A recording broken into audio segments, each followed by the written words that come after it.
Hello everyone and welcome back to Mind Review. I am Sakshi Kaushik और आज की video होने वाली है एक्सपेरिमेंटल डिज़ाइंस का continuation. So if you remember, इससे पहले वाली जो वीडियो थी उसमें experimental and non experimental designs have already been discussed. Do you remember जब हम डिस्कस कर रहे थे रैंडमाइज्ड ग्रुप डिज़ाइन जो 2 लेवल्स पे आ सकता है. फिर हमने और भी टाइप ऑफ डिज़ाइंस डिस्कस किए थे जैसे कि with in group design, between group design. So in today's video, we will be discussing about pre-experimental designs, true experimental designs, quasi-experimental designs, and ex post facto designs. So let us get started without wasting any further time and make sure you have your complete concentration throughout the video. सबसे पहले हम शुरू करते हैं pre experimental design से. अब नाम में आपको पता लग गया होगा, प्री एक्सपेरिमेंटल मतलब एक्चुअल एक्सपेरिमेंट होने से पहले वाले designs, and that is why they are also known as non designs, क्योंकि यहाँ पे जो है ये प्री एक्सपेरिमेंटल है, यानी कि एक फुल लेवल पे, एक फुल फॉर्म पे एक एक्सपेरिमेंट कैरी आउट करने से पहले एक जो सॉर्ट ऑफ पायलट स्टडी होती है उसमें यूजुअली लोग ऐसे एक्सपेरिमेंटल डिज़ाइंस को एम्प्लॉय कर लेते हैं और यहाँ पे कोई रैंडमाइजेशन नहीं होती. ठीक है, रैंडमाइजेशन जो एक्सपेरिमेंटल डिज़ाइंस में हो रही थी when we discussed in the last video, यहाँ पे किसी भी तरीके की रैंडमाइजेशन नहीं होती. Now what are the possible designs in case of pre experimental designs? We can have one shot case study. One shot case study में क्या होता है, अब यहाँ पे कुछ टर्म्स आपको दिखेंगी, उन टर्म्स का आपको मतलब पता होना चाहिए, जैसे कि टर्म एक्स, टर्म ओ. ठीक है, टर्म ये जो एक्स जहाँ पे भी लिखा होगा उसका मतलब है ट्रीटमेंट. ठीक है, ट्रीटमेंट कंडीशन, या फिर हमने जब एग्जाम्पल में डिस्कस किया था ना लास्ट टाइम, जो वीडियो डिस्कस की थी तो उसमें इंटरवेंशन था. सो एक्स को आप ट्रीटमेंट कंडीशन भी मान के चल सकते हो या इंटरवेंशन भी मान के चल सकते हो, और ओ का मतलब है ऑब्जर्वेशन. तो वन शॉट केस स्टडी में क्या होता है, हम सीधा पहले इंटरवेंशन दे देते हैं ग्रुप को, ठीक है, या फिर ट्रीटमेंट दे देते हैं और फिर उसके बाद ही ऑब्जर्वेशन करते हैं, और कोई कंट्रोल ग्रुप भी नहीं है यहाँ पे मैच करने के लिए परफॉर्मेंस को. सो कंट्रोल ग्रुप मैं पहले ही बता चुकी हूँ कंट्रोल ग्रुप क्या है, इंडिपेंडेंट वेरिएबल क्या. I am really not going to repeat it this time. ठीक है, मेक श्योर आपने पुराने वीडियोस अपने कॉन्सेप्ट्स क्लियर कर रखे हैं. So one shot case study का देखो example, what should I tell you. हाँ, एग्जाम्पल के तौर पे आप वो याद कीजिए, do you remember when Wright brothers invented the aeroplane model for the first time. Wright brothers ने इन्वेंट किया था ना एरोप्लेन का कुछ ऐसा मॉडल होना चाहिए. सो उन्होंने क्या किया था, उन्होंने डायरेक्टली एक ट्रीटमेंट करी थी और फिर ऑब्जर्वेशन करी थी, यानी कि उन्होंने पहले कोई कुछ भी स्टडी नहीं की, नथिंग एल्स, नो ऑब्जर्वेशन. उन्होंने सीधा अपने जो ऐसा दिमाग में आया वैसा स्टाइल का एरोप्लेन बनाया और फिर उसको हवा में उड़ा के देखा. जो हवा में उड़ा के देखा वाला पार्ट है इज द ऑब्जर्वेशन, और जो सीधा उन्होंने एरोप्लेन बनाया is the treatment. So they just made the aeroplane and they observed. वो फेल हुआ, फिर उन्होंने फिर से सीधी ट्रीटमेंट करी, फिर उन्होंने ऑब्जर्व किया. So that is what is known as one shot case study, कि एक ही शॉट में आप अपना काम कर रहे हो. पहले आपने इंटरवेंशन या ट्रीटमेंट किया और फिर आप सिंपली ऑब्जर्वेशन कर रहे हो, and there is no control group that is there. Then the second type of pre-experimental design is one group pre-test post-test design. अब यहाँ पे क्या है, वन ग्रुप मतलब ग्रुप हमारे पास एक ही है, once again there is no control group. And pre test post test का मतलब है कि इंटरवेंशन से पहले भी अब आप ऑब्जर्वेशन कर रहे हो और इंटरवेंशन के बाद भी ऑब्जर्वेशन कर रहे हो. सो जहां वन शॉट केस स्टडी में सीधा इंटरवेंशन था और फिर ऑब्जर्वेशन था, one group pre test post test में क्या है, आपने पहले इंटरवेंशन देने से पहले ऑब्जर्वेशन कर ली कि अभी क्या हालात है इस ग्रुप के, फिर आपने अपना इंटरवेंशन दे दिया और फिर आपने फिर से एक बार ऑब्जर्वेशन कर ली. फिर आप इन दोनों ऑब्जर्वेशंस को कंपेयर कर लोगे ये देखने के लिए कि क्या कोई डिफरेंस है दोनों ऑब्जर्वेशन में, so that you can see whether your intervention was useful और नॉट. ठीक है, तो आपको कुछ एग्जाम्पल याद आया होगा इससे जो लास्ट वीडियो में डिस्कस किया था कि एक पॉपुलेशन हमारे पास है, उसके एंग्जाइटी लेवल्स हमने पहले मेजर कर लिए, फिर मेडिटेशन कराई 2 वीक्स तक एज एन इंटरवेंशन स्ट्रैटेजी, और फिर हमने उनके मेडिटेशन और फिर उसके बाद हमने उनके एंग्जाइटी लेवल्स फिर से भी मेजर कर लिए. But what is the difference between that design and this design? वो वाला जो डिज़ाइन था वो एक एक्सपेरिमेंटल डिज़ाइन था, जिसमें हमने जो इस पॉपुलेशन में लोगों को लिया था उनको रैंडमली असाइन किया था। बट डू रिमेंबर, ये one group pre test post test design एक प्री एक्सपेरिमेंटल डिज़ाइन है, तो यहाँ पे हम रैंडमली असाइन नहीं कर रहे हैं लोगों को, रादर हम अपनी मर्जी से किसी को भी चूज कर रहे हैं, ठीक है। And the third possibility of pre experimental design is static group comparison design. अब स्टैटिक ग्रुप कंपैरिजन डिजाइन जो है उसमें एक कंट्रोल ग्रुप भी प्रेजेंट है कंपैरिजन करने के लिए। तो यहाँ पे क्या है, हमारे पास दो ग्रुप्स प्रेजेंट है, ग्रुप 1 आपकी ये है और ग्रुप 2 आपकी ये है। तो ग्रुप 2 है आपकी कंट्रोल ग्रुप, जो सिर्फ एक स्टैटिक ग्रुप की तरह है, स्टैटिक होता है ना रुका हुआ, सो ये सिर्फ एक स्टैटिक रुकी हुई कंट्रोल ग्रुप की तरह है। ग्रुप 1 में आप इंटरवेंशन दोगे और उसको ऑब्जर्व करोगे कि इंटरवेंशन से उसके बाद उनके क्या रिजल्ट्स आते हैं, और ग्रुप 2 को आप बगैर कुछ इंटरवेंशन दिए, बगैर कुछ करे, सिंपली ऑब्जर्व करोगे, ताकि आप इन दोनों ग्रुप्स को ये कंपेयर कर सको कि अगर एक ग्रुप को इंटरवेंशन नहीं मिला तो क्या इनका बिहेवियर कुछ डिफरेंट होगा उस ग्रुप से जिनको इंटरवेंशन मिला था। So that is what is happening in your static group comparison, that one is your experimental type of group and another one is your control group. Experimental group हम इसलिए इसको कह रहे हैं क्यों, यहाँ पे इसको इसीलिए कह रहे हैं क्योंकि यहाँ पे हमने जो है इंटरवेंशन दिया है, इसलिए नहीं कह रहे कि यहाँ पे रैंडमाइजेशन है। रैंडमाइजेशन तो इन तीनों डिजाइन में से किसी में भी नहीं है। इट्स जस्ट दैट एक ग्रुप में हम इंटरवेंशन इंट्रोड्यूस करेंगे और उसको ऑब्जर्व करेंगे, और दूसरे ग्रुप को सिर्फ ऑब्जर्व करेंगे without giving any intervention to it. So these are the three types of pre-experimental designs that are possible, ठीक है। वन शॉट केस स्टडी है, इंटरवेंशन किया, डायरेक्ट ऑब्जर्वेशन किया, no control group. One group pre test post test क्या था कि observe किया intervention देने से पहले, फिर इंटरवेंशन दिया और फिर से ऑब्जर्व किया, लेकिन एक ही ग्रुप को, क्योंकि कोई और कंट्रोल ग्रुप नहीं है।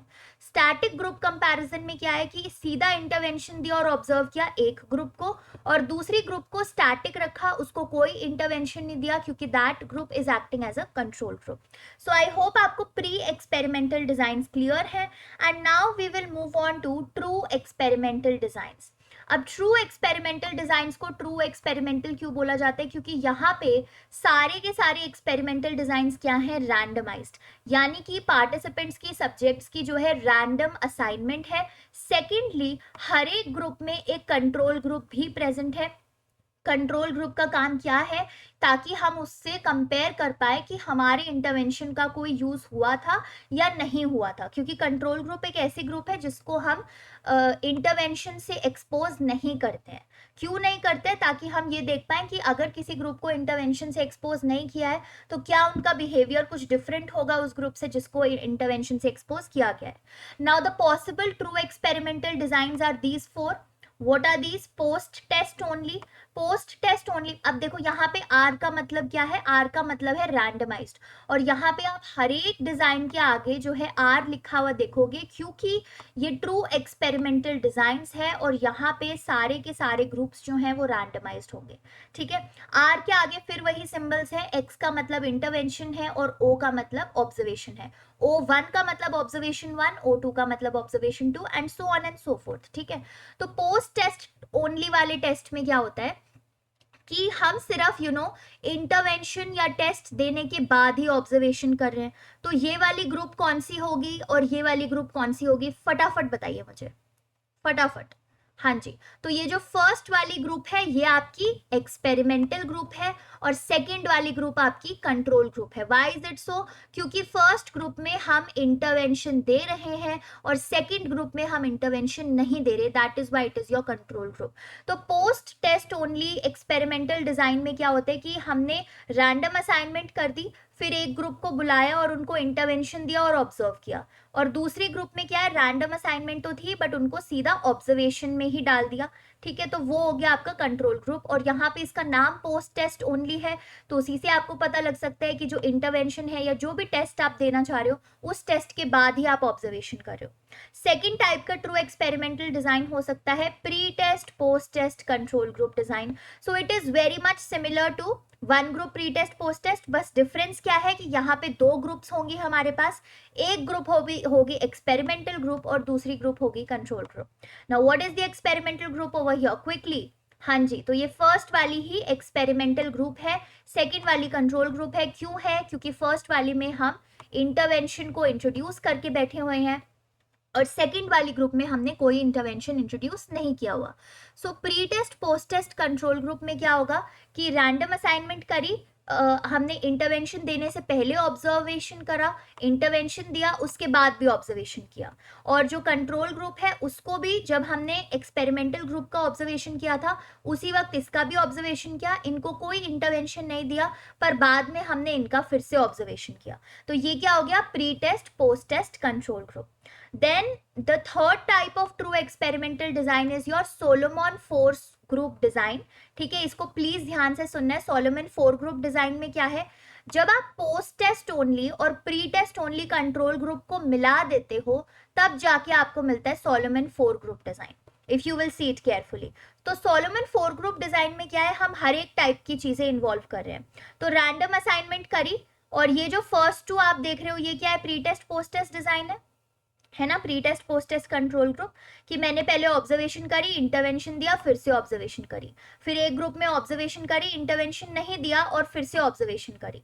और ये वाले जो आप दो ग्रुप्स देख रहे हो these are post test only type, कि मैंने रैंडम असाइनमेंट करी, पहले ऑब्जर्वेशन ना करके मैंने सीधा इंटरवेंशन दिया और फिर ऑब्जर्व किया। और फिर एक और ग्रुप में रैंडम असाइनमेंट दे दी और उसको ना तो पहले ऑब्जर्व किया ना उसको इंटरवेंशन दिया, सीधा सिर्फ ऑब्जर्व किया। So this is a type of Solomon 4 group design, जहां पे जो है पोस्ट टेस्ट ओनली और pre test post test control group को मैंने कंबाइन कर दिया है। Are you understanding my point? तो इसका कुछ एग्जाम्पल क्या हो सकता है Solomon 4 ग्रुप डिजाइन का? तो जस्ट एक वेग एग्जाम्पल समझने की कोशिश करते हैं, because we all have seen this कोविड-19 pandemic and vaccines and everything, so उसी से समझने की कोशिश करते हैं। तो यहाँ पे हम ये समझ लेते हैं कि हमारा इंटरवेंशन है वैक्सीन कोविड-19 के लिए, ठीक है। तो Solomon 4 ग्रुप डिजाइन में अगर हम करेंगे तो रैंडम असाइनमेंट करी सब्जेक्ट्स की, पहले ऑब्जर्वेशन हमने करी, ठीक है, पहले हमने लोगों के एंटीजेंस मेजर कर लिए कि भाई उनमें कितने हैं, क्या प्रेजेंट है, ठीक है। फिर उसके बाद उन्हें इंटरवेंशन दे दिया in the form of vaccine, और फिर कुछ समय बाद उनको फिर ऑब्जर्व किया ये देखने के लिए कि अब उनकी इम्यूनिटी और एंटीजन वगैरह की क्या हालत है। फिर एक और ग्रुप हमने ली, एक और ग्रुप को हमने उसी वक्त ऑब्जर्व किया था जब हमने अपनी फर्स्ट वाली ग्रुप को ऑब्जर्व किया, पर इनको इंटरवेंशन यानी कि इनको हमने वैक्सीनेशन नहीं लगाई, लेकिन उतने ही समय के बाद मे बी हमने दूसरी जो पहले वाली ग्रुप है उसकी सेकंड ऑब्जर्वेशन हमने 10 डेज के गैप पे की थी। तो इस सेकंड ग्रुप की भी जो हमारी फोर्थ वाली ये वाली जो O4 ऑब्जर्वेशन होगी उसको भी हम 10 डेज के गैप के बाद ही करेंगे, ये देखने के लिए कि अगर मैंने इस ग्रुप को वैक्सीनेशन प्रोवाइड नहीं की थी तो क्या 10 डेज में इसका इम्यून सिस्टम ऑटोमेटिकली स्ट्रांग हो गया, या वो असल में उस वैक्सीनेशन का ही असर था जिसकी वजह से इन लोगों का इम्यून सिस्टम स्ट्रांग हुआ है। सो आर यू अंडरस्टैंडिंग कि क्या इंपॉर्टेंस प्ले करती है कंट्रोल ग्रुप, ठीक है, ताकि हम यहाँ पे कंपेयर कर सकते हैं कि भाई उस वैक्सीनेशन की कोई यूजफुलनेस थी भी, या 10 दिनों में वैसे भी लोगों की इम्यूनिटी सिस्टम बढ़ रही थी, ठीक है। और दूसरी ग्रुप में हम क्या कर सकते हैं कि उनको पहले ऑब्जर्व नहीं किया, पहले उनकी इम्यूनिटी सिस्टम नहीं देखी, डायरेक्टली उनको वैक्सीन दी और उनको ऑब्जर्वेशन करा, ठीक है। और एक ग्रुप में क्या कर सकते हैं कि डायरेक्टली उनको ऑब्जर्वेशन किया इतने पर्टिकुलर डेज के बाद, ये देखने के लिए कि अगर किसी को कुछ भी प्रोवाइड नहीं किया जाता तो उनके इम्यून सिस्टम की हालत कैसी रहती है। सो this is a type of design जिसको हम बोलते हैं Solomon 4 ग्रुप डिजाइन, जिसमें आपका pre test post test control group and post test only control group जो है एडअप हो जाता है। ये मैं आपको क्यों बता रही हूँ एडअप हो जाता है, ताकि आपको ये जो सीरीज सी है ना इसकी वो आपको याद रहे, ठीक है। एंड देन फाइनली एक और ट्रू एक्सपेरिमेंटल डिजाइन हो सकता है Latin square design. Now what is Latin square design? Latin square design usually जब यूज करते हैं जब रिसर्चर इंटरेस्टेड है ये देखने में कि कैसे अलग अलग ट्रीटमेंट अगर मैं अलग अलग सीक्वेंस में दूंगी या अलग टाइम ऑर्डर में दूंगी तो उसका क्या इम्पैक्ट पड़ेगा डिपेंडेंट वेरिएबल पे। तो कभी कभी होता है ना कि मुझे कोई भी इंटरवेंशन या कोई भी ट्रीटमेंट एक डिफरेंट ऑर्डर में देना है, या प्रोबेबली एक डिफरेंट टाइम सीक्वेंस में देना है, या डिफरेंट सीक्वेंस में देना है कि पहले मैंने 10 घंटे तक इसको दिया, फिर मैंने 20 घंटे बाद दिया, फिर मैंने मे बी 5 आवर्स बाद ही दे दिया, फिर मैंने 2 आवर्स बाद ही दे दिया। तो जब मुझे अपने रिसर्च में जो भी इंटरवेंशन है, जो भी ट्रीटमेंट स्ट्रैटेजी है उसको अलग सीक्वेंस में या एक अलग टाइम ऑर्डर में देना है, then I will be using my Latin square design. So these are the types of true experimental designs, and now we will move on to quasi experimental design। अब quasi experimental design जो है वो true experimental designs को copy करने की, simulate करने की कोशिश करते हैं, लेकिन होता क्या है यहाँ पे कि इनको हम कॉम्प्रोमाइज डिजाइन्स भी बोलते हैं, क्योंकि यहाँ पे कोई रैंडम असाइनमेंट नहीं है, ठीक है। तो quasi experimental design, even though true experimental designs जो हमने अभी पढ़े उनको कॉपी करने की कोशिश कर रहे हैं, वो कोशिश करते हैं तो उसमें क्या है, वो कोशिश कर रहे हैं cause and effect relationship establish करने की between your IV and DV. What is IV and DV? Independent variable and dependent variable. तो वो आईवी और डीवी के बीच में cause and effect relationship establish करने की कोशिश जरूर कर रहे हैं थ्रू एक्सपेरिमेंट्स, लेकिन यहाँ पे कोई रैंडम असाइनमेंट नहीं है, इसीलिए हम इसको क्वाजी एक्सपेरिमेंटल या कॉम्प्रोमाइज डिजाइन बोलते हैं कि भाई ट्रू एक्सपेरिमेंट से थोड़ा बहुत कॉम्प्रोमाइज हो गया, क्योंकि रैंडम असाइनमेंट नहीं है, सब्जेक्ट्स को ग्रुप्स में नॉन रैंडमली असाइन किया जाता है। So that is a type of quasi experimental design. Once again these type of experimental design are usually used कि जब फुल स्टेज पे एक्सपेरिमेंट कैरी आउट नहीं हो रहा है, सिर्फ एक पायलट स्टडी के फॉर्मेट में कैरी आउट हो रहा है, जैसे प्री एक्सपेरिमेंटल डिजाइन के केस में था, वैसे ही क्वाजी एक्सपेरिमेंटल डिजाइन का है कि ट्रू एक्सपेरिमेंट करने से पहले जरा हम देख लेते हैं कि कैसे कैरी आउट होगा ये पूरा। And a type of quasi experimental design only is your x post facto design. X post facto design जो है वो एक स्पेशल सा डिजाइन है। इसमें क्या होता है कि एक्सपेरिमेंटर ट्रीटमेंट क्रिएट करे, उसकी जगह वो इफेक्ट इवैल्यूएट कर रहा होता है एक ऐसी ट्रीटमेंट का जो ऑलरेडी नेचुरलिस्टिकली अकर हो चुकी है। तो कभी कभी ऐसे रिसर्च करते हैं ना कई लोग कि I want to study the psychological impact of earthquake और the psychological impact of tsunami on the victims of tsunami और the people who were there in that place. तो यहाँ पे क्या है कि अब मतलब ये जो एक नेचुरल फिनोमिना है अर्थक्वेक का या सुनामी का, उसको क्रिएट तो नहीं कर सकते, that was a treatment only ना इन दिस रिसर्च के एग्जांपल के केस में। तो एक्सपेरिमेंटर उस अर्थक्वेक टाइप के एरिया को फिर से क्रिएट तो नहीं कर सकता है, लेकिन यहाँ पे हो क्या सकता है कि वो इवैल्यूएट कर सकता है कि वो जो नेचुरलिस्टिकली अकर हुई थी ट्रीटमेंट, जो ऑलरेडी अकर हो चुकी है, उसके इफेक्ट्स को वो बाद में इवैल्यूएट कर सकता है, एग्जामिन कर सकता है। So here what is happening is the experimenter is examining the past occurrences to understand the current state, कि पहले जो चीज हो चुकी है उससे वो कोशिश कर रहे हैं कि करंट स्टेट को किसी ना किसी तरीके से अंडरस्टैंड कर सके। सो नेचुरल सी बात है, because something has already happened और treatment has already been created naturalistically, तो एक्सपेरिमेंटर जो है वो इंडिपेंडेंट वेरिएबल को मैनिपुलेट नहीं कर सकता। क्यों नहीं कर सकता? क्योंकि इंडिपेंडेंट वेरिएबल वो सिर्फ सेलेक्ट कर रहा है, वो क्रिएट तो कर ही नहीं पा रहा है कोई ट्रीटमेंट की सिचुएशन, ना कोई ये एक्चुअल एक्सपेरिमेंट है जो होने वाला है। It is just a treatment that has already occurred naturally previously या पास्ट में, जो ऑलरेडी हो चुकी है। So the only thing experimenter can do at this point of time is to understand that past occurrence and relate it somehow with the current state of the participants. अब एक और इसका example ex post facto design का क्या हो सकता है कि सपोज हमारी हमारे एक रिसर्चर हैं और उन रिसर्चर को एक रिसर्च करके ये डिटरमिन करना है कि हाइट और आईक्यू के बीच में क्या कॉज एंड इफेक्ट रिलेशनशिप है, ठीक है। कि अगर ऐसा होता है कि अगर किसी की हाइट ज्यादा लंबी होगी तो उसका इंटेलिजेंस क्वोशंट आईक्यू भी ज्यादा होगा, या हाइट और आईक्यू के बीच में कोई रिलेशन है ही नहीं। So they want to determine if there is any cause and effect relationship between height of a person and the IQ of that person. अब इस केस में क्या है कि एक इंसान की हाइट तो हम ऑल्टर नहीं कर सकते ना। ऐसा तो नहीं हो सकता कि जो सब्जेक्ट्स को हम लाए हुए हैं उनका हमने अभी करंटली सपोज किसी सब्जेक्ट की हाइट है 5'2", ठीक है, और 5'2" हाइट पे मैंने बोला कि इनका आईक्यू है, इनका आईक्यू निकल के आ रहा है कुछ 110 निकल के आ रहा है। तो अब आप इनकी हाइट को 4'8" कर दो और फिर हम देखेंगे कि इनका आईक्यू कितना आएगा। This is not possible practically, ना तो हम किसी की हाइट डिक्रीज कर सकते हैं ना ही इंक्रीज कर सकते हैं। So in this case what will happen, ये एक नेचुरलिस्टिकली चीज हो चुकी है, हाइट अब तो ऑलरेडी जितनी बढ़नी थी या जितनी है एट द मोमेंट उतनी हो चुकी है। So what can be done at this point of time is कि डिफरेंट स्पेसिफिक ग्रुप्स क्रिएट किए जा सकते हैं, कि एक पर्टिकुलर ग्रुप इस पर्टिकुलर हाइट का क्रिएट कर दिया, फिर दूसरा ग्रुप दूसरे पर्टिकुलर हाइट का क्रिएट कर दिया, and that is an example of your ex post facto design, जहां पे जो चीज ऑलरेडी हो चुकी है उसको एक्सपेरिमेंटर बाद में समझने की कोशिश कर रहे हैं। यहाँ पे हम आईवी को डायरेक्टली मैनिपुलेट नहीं कर पा रहे हैं, हम सिर्फ सेलेक्ट कर पा रहे हैं अपनी आईवी को। So have you understood all these types of design? Pre experimental design था, कोई रैंडमाइजेशन नहीं थी और ये 3 टाइप के डिजाइन पॉसिबल थे। ट्रू एक्सपेरिमेंटल डिजाइन है, यहाँ पे रैंडमाइजेशन भी है, कंट्रोल ग्रुप भी प्रेजेंट है और ये 4 टाइप के डिजाइन जो है पॉसिबल है। क्वाजी एक्सपेरिमेंटल डिजाइन जो है वो ट्रू एक्सपेरिमेंटल डिजाइन को सिमुलेट करने की, कॉपी करने की कोशिश करता है in because it wants to establish a cause and effect relationship between independent variable and dependent variable. But ये जो है यहाँ पे रैंडम असाइनमेंट नहीं कर पाता, सब्जेक्ट्स को नॉन रैंडमली ग्रुप्स में असाइन करता है, that is why they are also known as compromise design. And a type of it is ex post facto design, जहां पे जो चीज ऑलरेडी नेचुरलिस्टिकली अकर हो चुकी है उसको एक्सपेरिमेंटर बाद में समझने की और करंट स्टेट और सिचुएशन से रिलेट करने की कोशिश करता है, because they can not manipulate the independent variable. Now they can just examine that past occurrence, that treatment that has already occurred. ठीक है, so that is it for today's video. I really hope कि आज की video से आपको कुछ और concepts clear हुए होंगे। And with the previous video and with this video हमने जो है रिसर्च डिजाइंस का एक टॉपिक कवर कर लिया है।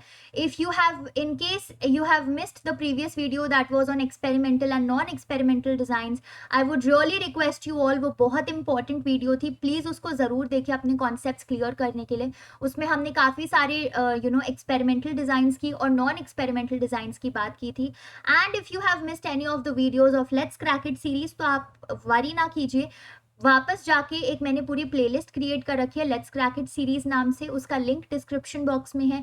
You can go back and watch all the previous videos और whichever video you want और यू थिंक कि इस टॉपिक से रिलेटेड कॉन्सेप्ट थोड़ा क्लियर करना है। So that will be it for today's video. Thank you so much for investing your time. Stay subscribe to mind review and I will meet you in the next video where we will be discussing about other important things like sampling designs and other important factors. So till then, have a good day and bye bye everybody.